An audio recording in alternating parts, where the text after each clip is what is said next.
पुण्याच्या वडगाव शहरी विधानसभेत भाजपला मोठा धक्का बसलेला आहे। माजी आमदार बापूसाहेब पठारे राष्ट्रवादी एसपी मध्ये प्रवेश करणार आहेत। बापूसाहेब पठारे हे गणपती मंडळाच्या कार्यक्रमातून तुतारी हाती घेणार असल्याची माहिती समोर येते। सध्या गणेशोत्सव सुरू आहे आणि याच गणेशोत्सवादरम्यान पुण्याच्या वडगाव शहरीमधील भाजपचे माजी आमदार बापूसाहेब पठारे हे राष्ट्रवादी शरदचंद्र पवार पक्षामध्ये प्रवेश करणार असल्याची माहिती समोर येते। त्यामुळे विधानसभेआधी भाजपला मोठा धक्का मानला जातोय। तर बापूसाहेब पठारे हे गणपती मंडळाच्या कार्यक्रमामध्येच तुतारी हाती घेणार असल्याची माहिती आहे।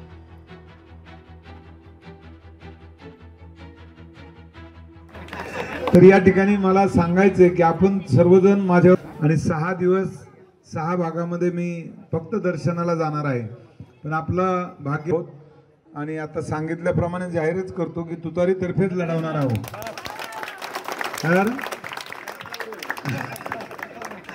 तर या ठिकाणी मला सांगायचंय की आपण सर्वजण माझ्या आणि 6 दिवस 6 भागामध्ये मी फक्त दर्शनाला जाणार आहे, पण आपलं भाग्य आणि आता सांगितल्याप्रमाणे जाहीरच करतो की तुतारी तर्फेच लढवणार आहोत।